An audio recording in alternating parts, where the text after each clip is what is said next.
how to use Cash App using a Cash App card on Prizepicks.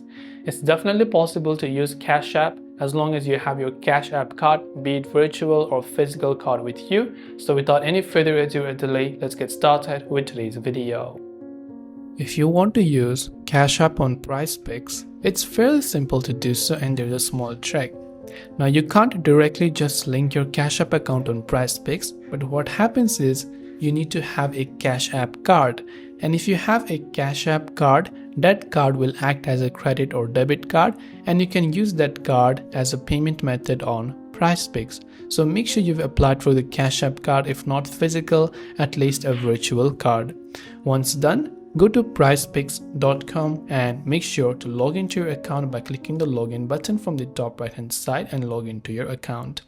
Then after that, navigate to the deposit section, then select credit or debit card as your deposit method. Enter your Cash App card details, so you'll need your card number, expiration date, CVV and billing zip code. Enter the deposit amount, click deposit and confirm, and your funds will be added to your Prizepicks balance. This way you can use Cash App by using a Cash App card instead of account itself to Prizepicks. I hope the video helped you out, and if you have any questions, do feel free to leave them down. Thanks for watching and see you in the next video.